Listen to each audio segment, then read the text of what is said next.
3 North Addison. The property is on schedule to open in March of 2021, at which time it will offer an equal amount of studio, 1-bedroom, and 2-bedroom apartments. New industrial.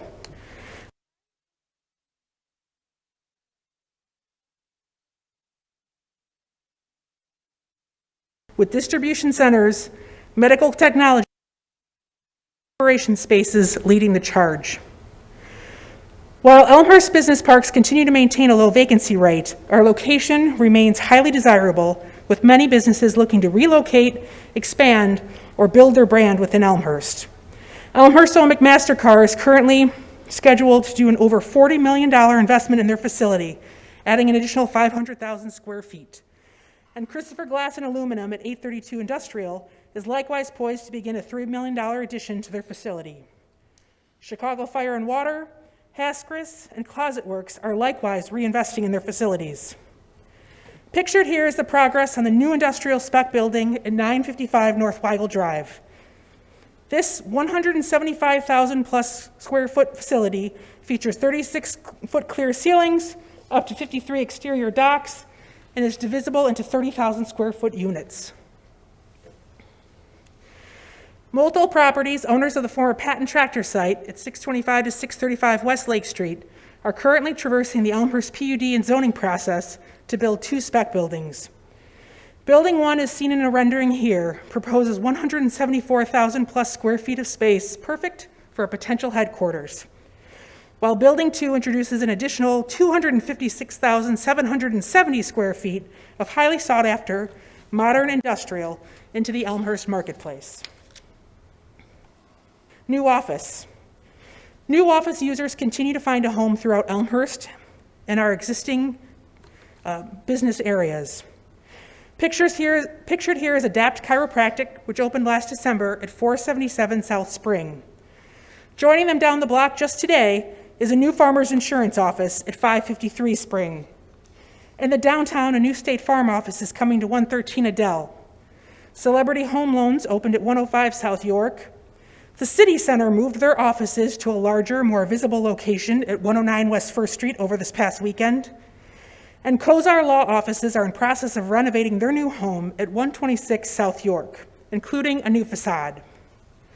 Along North York, more facade work is underway as both the owners of the Arcadian Building at 880 North York and FSR Wealth Management Strategies at 444 North York are currently reinvesting in their office buildings. In the case of the Arcadian Building, this includes a total ADA upgrade and the addition of an elevator. This is great accessibility improvements, which will offer versatility for them as they search for future tenants. A new medical import business, ComMed, opened their offices at 300 Westlake earlier this fall as well. New services. The personal care service category is one which is blossoming right now in Elmhurst. McCard Barbershop, 102 West 2nd, opened right before the start of the shutdowns in March. This is the 3rd location for former MMA fighter and WAKO kickboxing champion Steven, who runs his McCard Barbershops and the McCard line of grooming products with the tenacity of a fighter.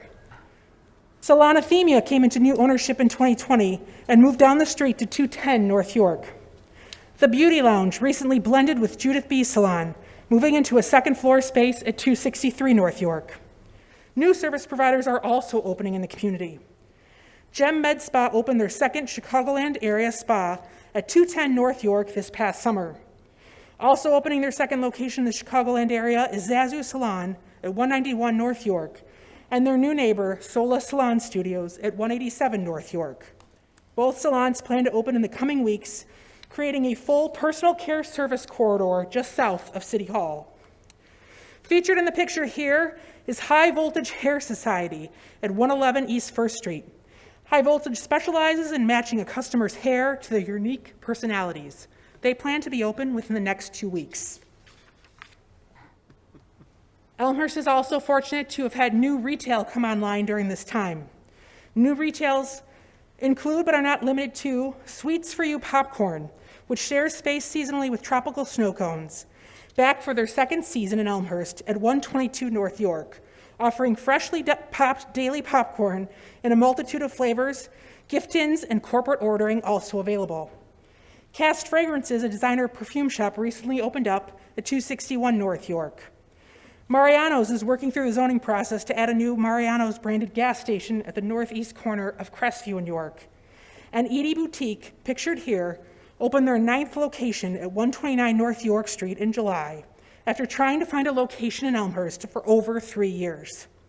This popular women's boutique made significant investments in their Elmhurst location, including a brand new HVAC system. Edie offers customers on-trend looks without being too trendy and features jewelry, handbags, shoes, and clothing. New dining. Several new restaurant ventures are happening with Elmhurst despite COVID. Primos Locos is a company pictured here that we've been working with since December. Primos Locos opened this summer at 122 South York. Full of flavor and personality, Primos Locos offers authentic Mexican fare, unique cocktails, and a beautiful outdoor garden, as well as family-friendly indoor dining complete with open-air windows. Now open is Guac and Taco's expanded, family-run, authentic taqueria with the addition of a second location in Elmhurst at 522 West North Avenue. The new location offers extended seating both indoors and outside in their ample dining pavilion.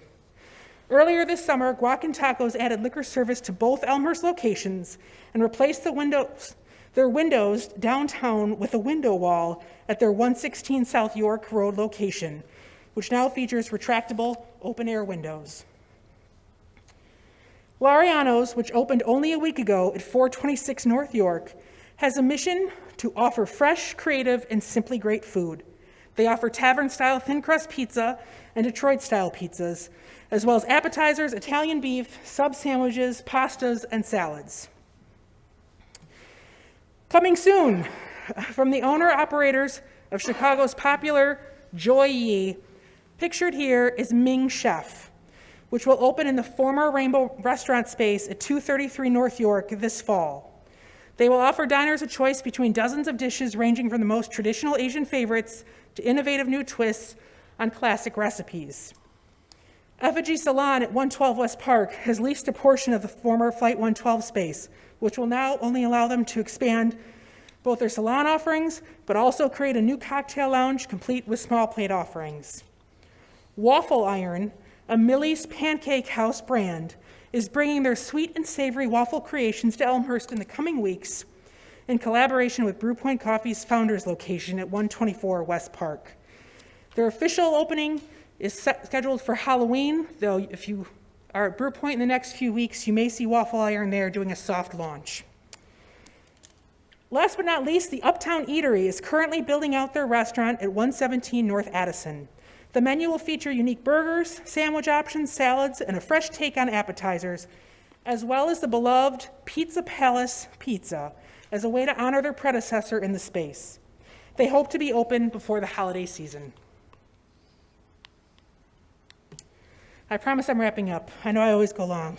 So as I wrap up, I want to once again ask each of you in the Elmhurst community at large to please continue to support local businesses. Remember, many of our businesses are still unable to operate at full capacity, and many fear that rising COVID-19 levels in Illinois and Region 8 specifically will lead to mitigation efforts that will reduce business operations even further in the coming days and weeks. Cold weather alone has already begun to affect our business community. Please think local first. As always, if you want to stay informed on economic development, I encourage you to please sign up for the city's e-news blast, check out the Front Porch newsletter, and follow Elmhurst on social media. You can also contact me directly at any time. Thank you.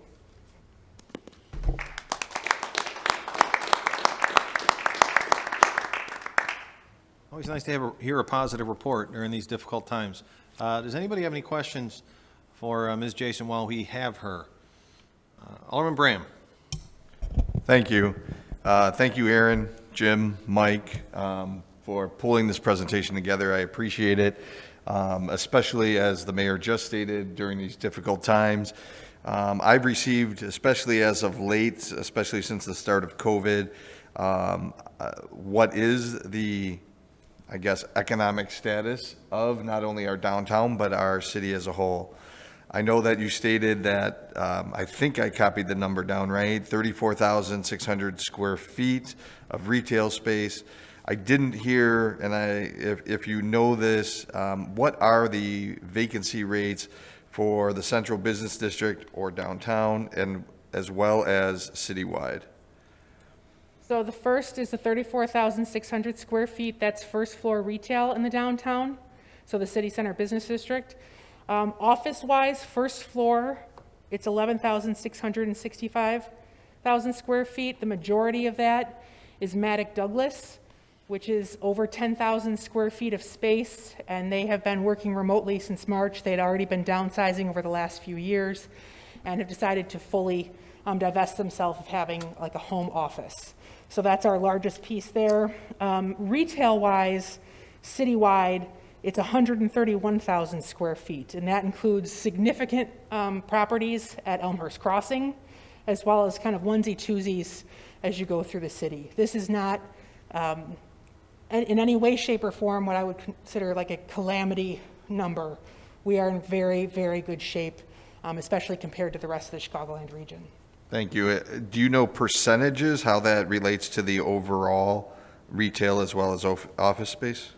We do not have a full count. That's something that we have put in budgets and kind of move around of full square footage that we have completely. Like when you start counting industrial and little onesie-twosie offices. So I do not have like a percentage overall, but it's much healthier than what the number may suggest. The reason why I ask, in past years, and it might have even been last year, we were below 5% vacancy rate. I don't know if that was citywide or So that's CBD. industrial. So to industrial point, I could say that, yes, we are actually below 4% in industrial right now. But we don't know for, I couldn't tell you the exact number off the top of my head right now, but we maintain a low vacancy in industrial. but we don't know for retail nor office space So, percentage. because we do not have a full count citywide of all the space. Okay. My other question is in regards to office space. I think COVID brought to light on some challenges and actually maybe some overall benefits for businesses on how they do business day to day. And what I mean by that is it seems like with everybody, not everybody, but a lot of people being able to, due to COVID, telecommute from home and not go into the physical workspace, that the future of office space need may be changing not only temporarily, but permanently. Is there any insight on how that may or may not affect Elmhurst and what we should or could be doing to plan for maybe a permanent change in the need for office space altogether? Sure. Nothing that I could tell you concrete, this is going to happen for sure, but in talking with our office brokers who work the Chicagoland region, it is considered a very high possibility, and we are seeing the outreach right now of Chicago offices, large Chicago offices who are looking for satellite offices in the suburbs, and Elmhurst is at the top of those lists from all the brokers that we've spoken to. So we are seeing that activity right now. In terms of what we have right now kind of morphing, we've heard from several other office groups that are in town right now that they're still considering what does it look like for us in 6 months. But they have, in most cases, 2 to 3 years left on their leases, so they're trying to figure that out. It's kind of a puzzle piece, and nobody really knows day to day where we're at with this, so they're still figuring that out. Thank you, because I mean, just from my novice opinion, I would think office space need, not talking specifically to Elmhurst, but overall, would be much less than prior to COVID, due to people being able to telecommute from home and maybe reducing the need for businesses to occupy as much office space, not eliminating it altogether, but as much office space as they do today. So I look forward to kind of seeing on how that pans out specifically for Elmhurst. No other questions. Thank you very much for the overall presentation. I am happy to see new businesses opening up, especially in these times, very trying and difficult times. So it's good to see businesses expanding as well as opening up. Thank you. Alderman Dunn, you had your hand up. Yes, thank you, Mr. Mayor. Just a question on our car dealers. Can you give us an update on how they've performed this year? I know April and May were not so good, but I heard some of them had a record June. We actually contributed to that by buying a car in June here in town. But just wondering how the rest of the year has fared for our car dealers. Absolutely, Alderman. I also purchased a car this year in Elmhurst, of course, in July. And I can tell you from what we've been told, you are correct, June, July, August, these were all very high months for the majority of our car dealers. They don't know, and it was too soon to predict. Last check-in that I had about 3 weeks ago with 2 of the car dealers, if this is going to be sustainable with these really high numbers of sales. What they're seeing is some market buildup from the months that they were slow, and now it's just kind of a waiting game to see, is this going to continue to be high numbers or just stabilize at kind of expected numbers. One area where our car dealers are seeing a great resurgence is in their service. Their service departments were lock and key, dead quiet for about 2 months, and it's like someone turned on the light switch and everybody lined up. It's similar to our community development department with home repair permits. You know, people are at home. After a while, people were cooped up and they wanted to go out in their car again, and suddenly it was like, let's soup this up a little bit. Let's change things up. This noise that's been rattling for the last 9 months, let's finally get that checked out before we drive across the country. So we are seeing some positive movement there.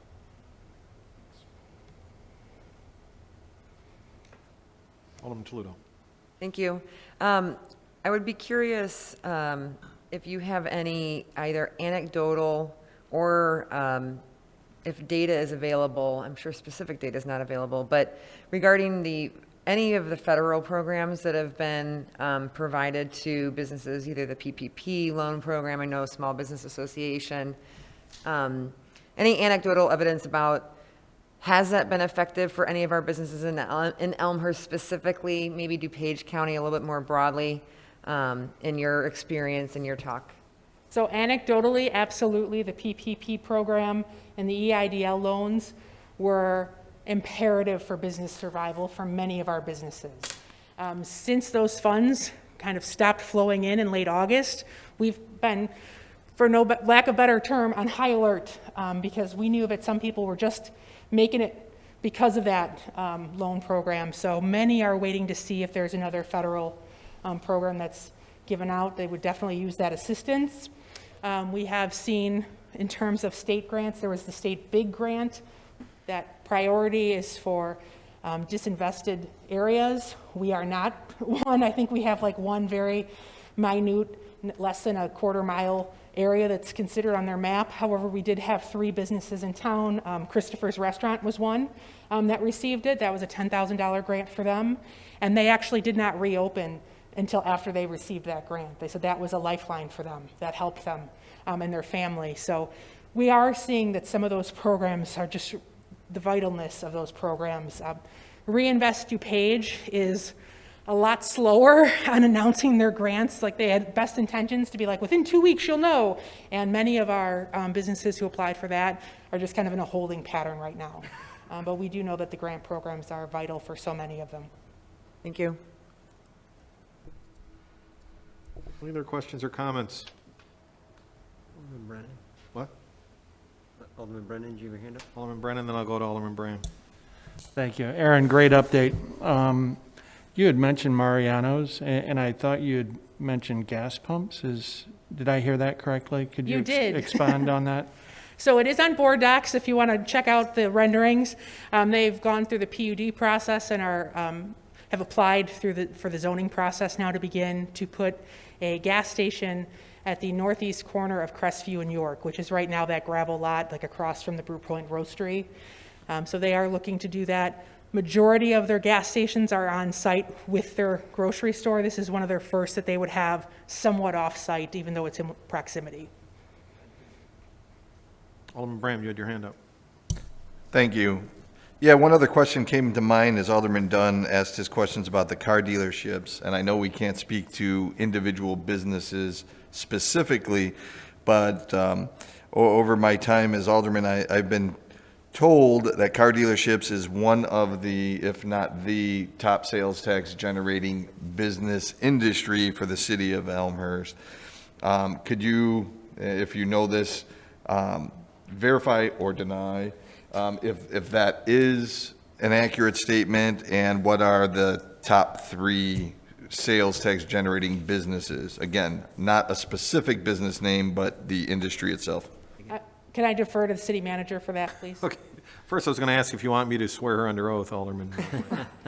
But, Yes, please. I'm going to let city manager tackle that question. Thank you, Mayor. Alderman, I appreciate your question, but as you indicated, we are under a confidentiality agreement with the state to exact producers of sales tax. Consistently, our car dealers are in certainly the top 10, if not the top 5 sales tax producers in town. I can tell you that number 1 is not one of our car dealers. Yeah, I was speaking more broadly, not a specific business, just the industry. So car dealerships, as the example, do they bring in the most amount of sales tax for the city of Elmhurst? Not the one out of that industry, but the industry as a whole. I got you. So yes, as combined, they do provide the number 1 sales tax amount in the city, combined, yes. Do we know the other industries, like any other top? The next highest, I believe, is, I wouldn't call it retail, but it is industrial sales. Thanks. Any additional questions for Ms. Jason?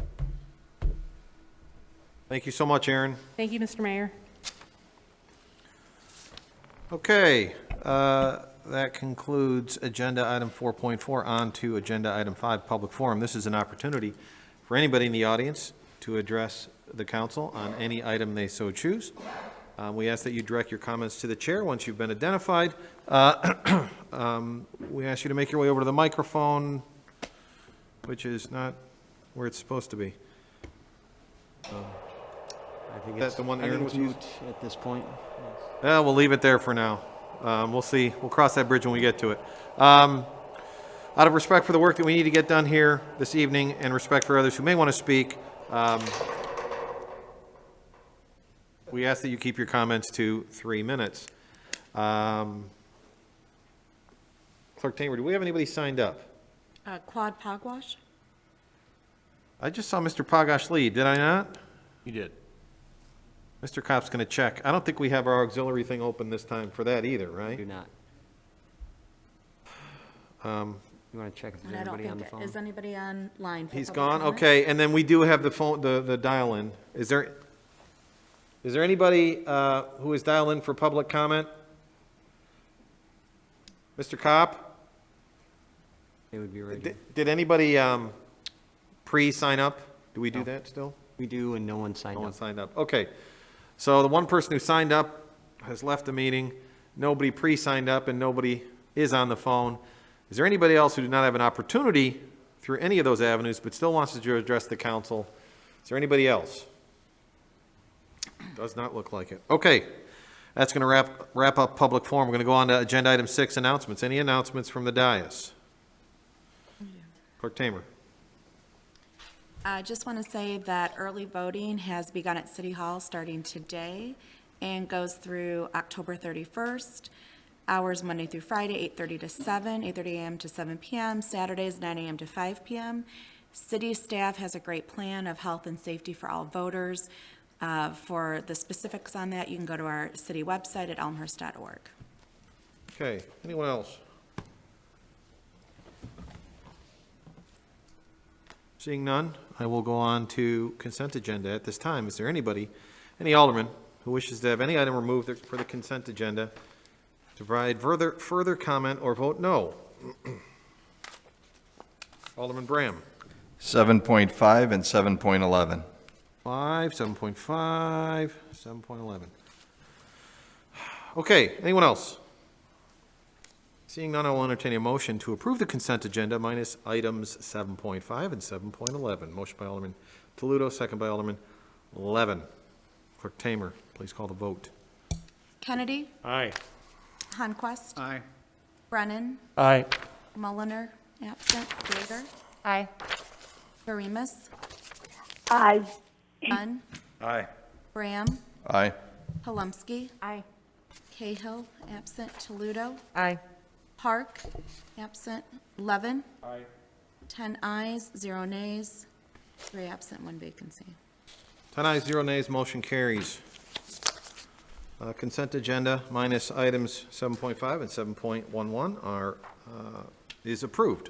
On to agenda item 7.5. This is a report out of Public Works. I would ask Clerk Tamer to read the recommendation. It is therefore the recommendation of the Public Works and Building Committee that the city attorney be authorized to prepare the appropriate documents approving the required funding agreement with IDOT as required by the ITEP grant requirements for the Illinois Route 83 pedestrian bicycle bridge project. Furthermore, in the interest of meeting IDOT's timeline for the ITEP grant application, the committee recommends that the city council suspend with the rules to allow approval of said documents at the same meeting. Signed, Jim Kennedy, Chair, Mike Brennan, Vice Chair, and Alderman Brian Cahill. Okay, to put this before council, I'll ask for a motion to approve the report and recommendation as read. Motion by Alderman Kennedy, second by Alderman Brennan. Alderman Kennedy? Thank you, Mr. Mayor. I will defer to Alderman Bram, who pulled the report. Alderman Bram, you pulled this report. The floor is yours. Thank you, Mr. Mayor. I just want to speak to, I spoke to this when it was presented at budget time. I believe I spoke to it since as well. I wholeheartedly agree with going for and hopefully always getting grant dollars, which is what this is stated. My concern, though, as I communicated during the budget cycle last year, is the need to do this at this time, especially since then. Obviously, there's been some economic impact due to COVID. Even prior to COVID, we were, I would say, as a budget deficit. So we have challenges to fund, as an example, our current stormwater government bonds, GO bonds. And what this would do, even though it would be great to get the grant dollars, and I would classify this as a nice to have, it would be great to have a pedestrian bridge over Route 83 for all the given reasons stated in the previous report, the budget document, et cetera. I still feel it is a nice to have, and at this time, due to the nature of our budget, due to the nature of not having funding currently for our stormwater GO bonds that have already been issued, I find it difficult to be able to justify to go out for grants and then be on the hook, if you would, for approximately, according to the budget document, $885,000 of GO bonds that we would have to issue to make this project happen over the next few years. Again, great project. I think there's other projects that would be more of a necessity than a pedestrian bridge, but not even touching that, I just think that we don't have a current funding source for current GO bonds, and we're paving the way, no pun intended, to issue more bonds for a nice-to-have project versus a critical projects like stormwater. The priority on this in the budget document was given as an A. I question on the rationale for that being such a high priority relative to other projects that we have in the city. But due to all those reasons, I cannot support this nor the I think, resolution on this agenda, nor going forward until we are able to fund the critical projects in town compared to the nice to have. Any other comments? Alderman Dunn. Yes, thank you, Mr. Mayor. Just to give a little background on this initiative, this has been something, this project has been in discussion for 6 years or so in conjunction with DuPage County, the DuPage Forest Preserve. We have a lot of interest and a lot of support behind it, and I'll just kind of go over some of those. We have a letter of support from DuPage County. We also have one from the DuPage Forest Preserve.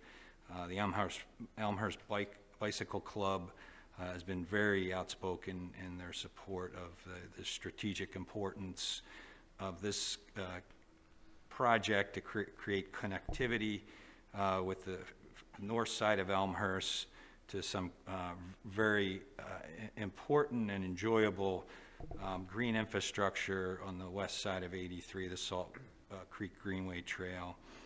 The recent Elmhurst Bike Plan speaks to the benefit of this, and this is also recognized in the 83 Corridor Plan as a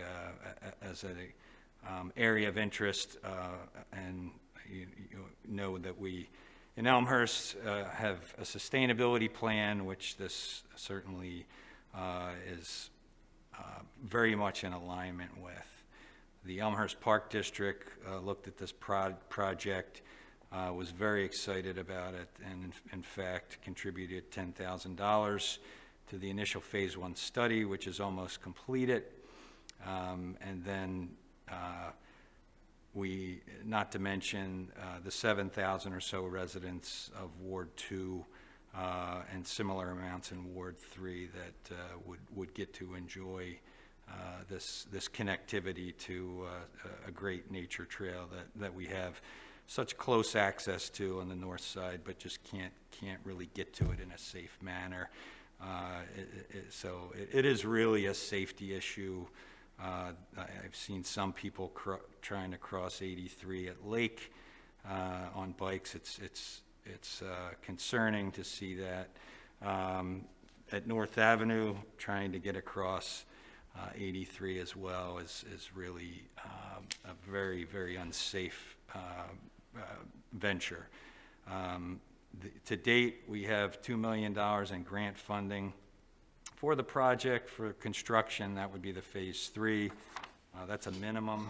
I think there's opportunity, as we had with the Metro train station, to continue to add on other grants because of the high level of support that has been garnered for this project. It's clearly a winner. This phase 2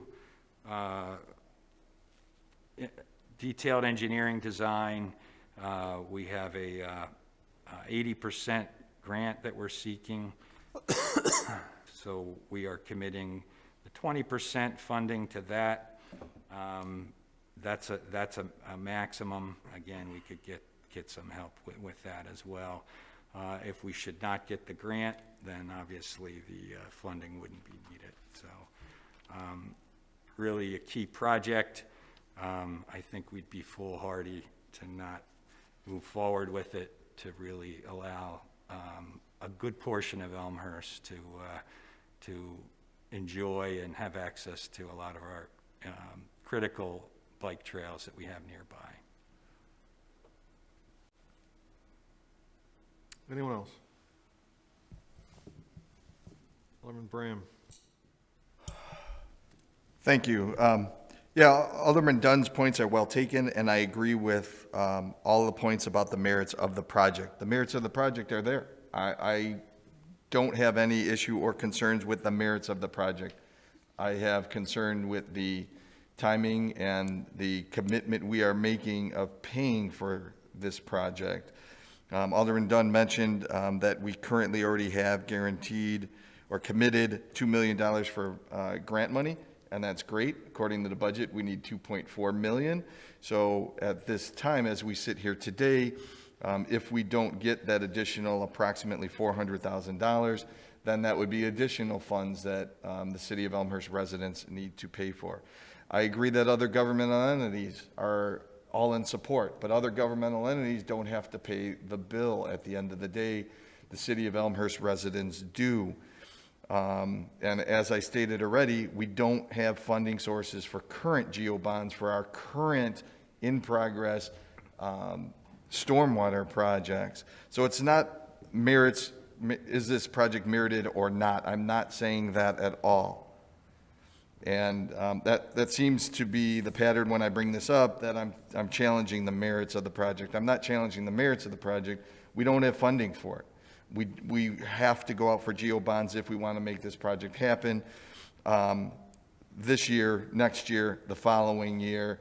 So that is where I'm coming from, the funding and the priority of it at this time. Down the line, maybe we should go for initiating this project. But at this time, you know, I just don't see the funding source, and that funding source is going to be geo bonds, and we're struggling as it is. At one time, I want to say we were short $9 million discussing that in Finance Committee on how we're going to make that up. I know we're not there any longer. It's a lot less than that. But we don't have dollars to pay for something, but we're going to move forward with something that we don't have dollars to pay for. Agree with the sustainability plan. This definitely fits in there, but it's just about the funding and the priority at this time. Especially we don't know on how much of an impact in the future COVID will have on our economic development here in town. Alderman Kennedy? Thank you, Mr. Mayor. Just clarify, this project has 3 phases, phase 1, phase 2, and then construction. We as a council decided to go forward with phase 1. That has largely been completed. It's got a little bit left to go. So what we're talking about here is phase 2, and we will only go forward with phase 2 if we get the grant funding. So that number is probably somewhere around 35,000, but again, we're not going to do that until we get the grant funding. At that point, we need to decide, do we want to go forward, and the timing around the actual construction. That too will probably be based on our ability to pay for it and how much we can get in grant funding at that time. So we are being asked to make a commitment to IDOT to be able to move forward. So if you want to look at this as a maximum out-of-pocket commitment to somewhere in the neighborhood of $35,000 to $40,000, that's what it is. We're not committing to the construction. You know, we spent phase 1, it's gone, essentially. We get a product out of that. We're making a commitment to phase 2, and at that point, we will determine the timing and the ability to pay for that. Thank you.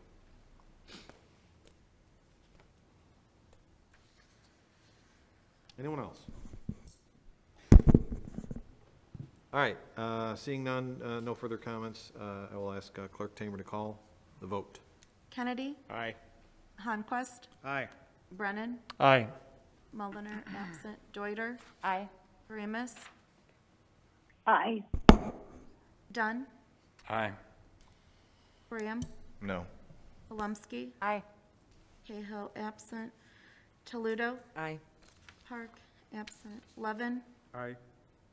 9 ayes, 1 nay, 3 absent. 9 ayes, 1 nay, motion carries. Agenda item 7.5 is approved. Down to agenda item 7.11. This is an ordinance. I would ask Clerk Tamer to read the ordinance. An ordinance extending temporary executive powers pursuant to Section 3.16 of Elmhurst Municipal Code and pursuant to 65 ILCS 5/11-1-6. Okay, to put this before council, I'll ask for a motion to approve the ordinance as read. Motion by Alderman Levin, second by Alderman Honquist. Alderman Bram, you pulled this. Floor is yours. Not much to add compared to previous weeks. I do not support continuing to extend.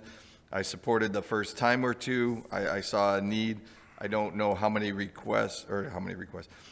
times this was utilized. I know about a month ago it was up to 5 times, so it is not significant.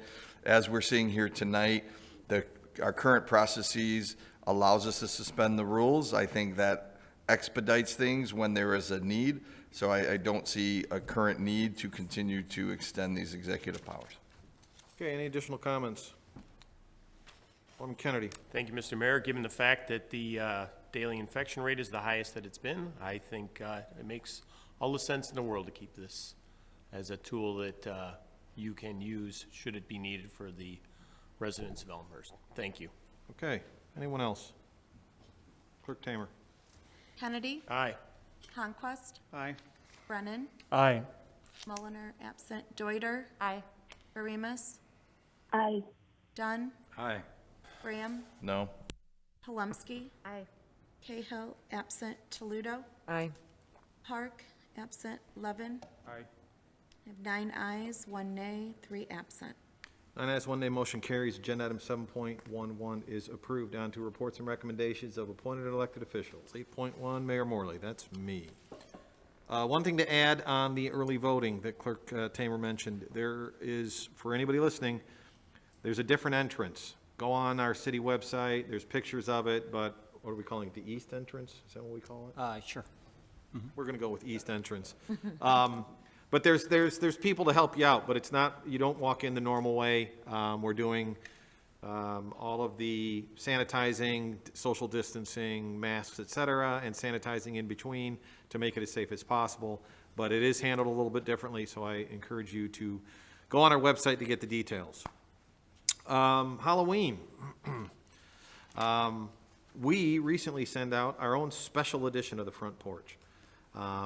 It's the city's top priority is the safety of the residents. We understand that not everyone may feel comfortable trick-or-treating this year. Ultimately, each resident must make that decision on whether or not to partake in Halloween activities for themselves. Our staff came up with, I think, with an absolutely creative idea to help not only the folks who don't want to participate, but also the people who do. So if you got your newsletter today, it looked like your normal Front Porch, but it said special edition, and when you opened it up, I bet you can figure out, if you put this in your window, then thank you, but we're not participating this year, or green, welcome. And also on the special edition newsletter are more details and safety tips about how we recommend safely handing out candy. So kudos to staff. You know, I never know what item is going to spark the residents of Elmhurst and what's going to spark questions. I have gotten more questions on this in the last 3 weeks than almost anything else. So I think it's appropriate that we've addressed all those questions and gave them a tool to use for that. Electronic recycling. We have an electronic recycling event October 24th at the Public Works Facility, 8 a.m. to noon. Details, we're doing that in cooperation with DuPage County. Details are on our website. And then finally, speaking of executive authority, I think council and the residents of Elmhurst are aware, but if not, I will reiterate. This is kind of our new normal, folks. We're kind of, the state of Illinois is monitoring infection rates, positivity rates, rolling averages, and the governor today put Region 5, I don't know if he put them completely back into 3, but he is implementing what he is calling mitigation requirements. As we get the information at City Hall, we're going to post it on our website. We have a COVID tab. I encourage all residents to get as educated as they can as possible about the decisions that our governor is making and how it affects them. But another reason why I bring this up tonight is not only did he put, I think it was Region 5, which is the southern part of Illinois, he put Region 5 into this resurgence area and has implemented what I'll call mitigation measures. The other thing that's important, I think, for residents of Elmhurst to know, I certainly know the businesses know this, but he mentioned our region specifically as well. We are in Region 8, as you will recall. We're in Region 8 with Kane County and DuPage County. And if you go on the IDPH website and pull up Region 8, you will get our rolling averages for not only positivity, but hospital admissions. I think it's important that people know where that information is. I also think it's important that people digest that information. A lot of times people throw around percentages, but there's also numbers attached to those percentages. So I think it's incumbent on folks to be informed on that. That having been said, like I said, the governor kind of pointed the finger at our region and said, you might be next. You can go to IDPH also. Who else has it? Chamber or the Commerce Department also has it, of what the mitigation factors are and how they affect us, including potentially no indoor dining. So the decision hasn't been made, but the same trends that were increasing in Region 5 that the governor pointed to are the same challenges we're having in Region 8. So don't have the answers yet. But the governor said that as early as tomorrow, he could be making some sort of announcement. So we'll do what we can to communicate on our end, but I would encourage residents to be as educated as they can on the topic. That's it for me, City Manager. Thank you, Mayor. I want to thank Erin Jason for her presentation today. As she kind of alluded to, and you just spoke of, as we get information on this ever-evolving situation, Erin has been very, very good at communicating that to the business owners and the business association, so I really appreciate all the efforts that she puts in.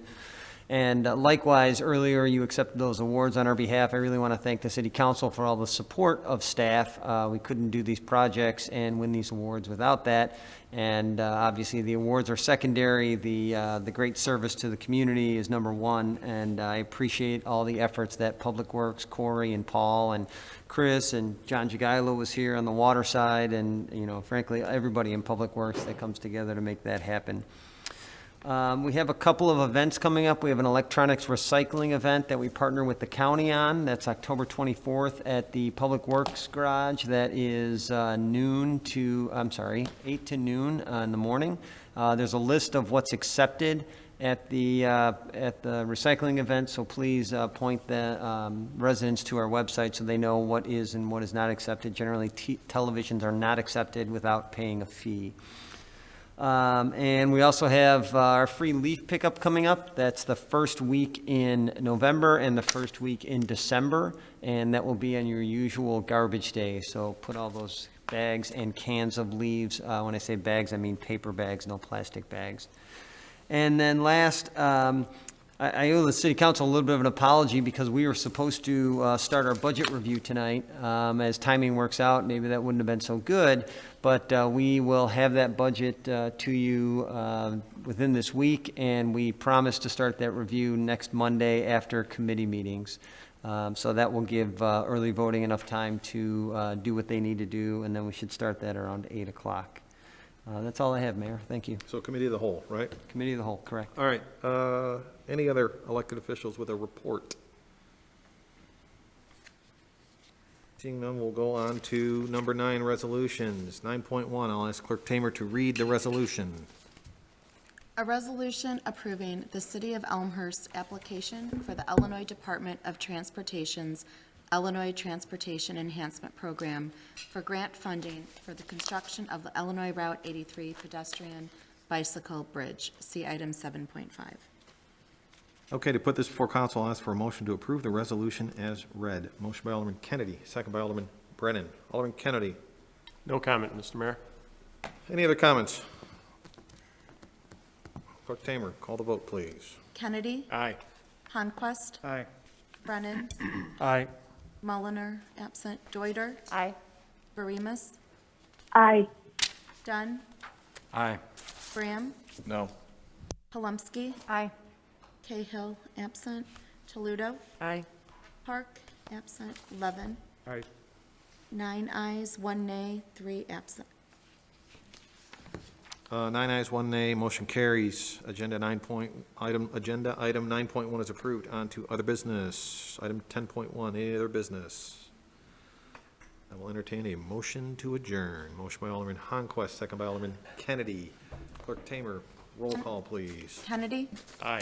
Honquist, Aye. Brennan, Mulliner, absent, Deuter, Aye. Baremus, Aye. Dunn, Aye. Graham, Aye. Palumski, Aye. Cahill, absent, Toledo, Aye. Park, absent, Levin. Aye. 10 ayes, 0 nays, 3 absent. 10 ayes, 0 nays, motion carries. We are adjourned. Thank you, everybody.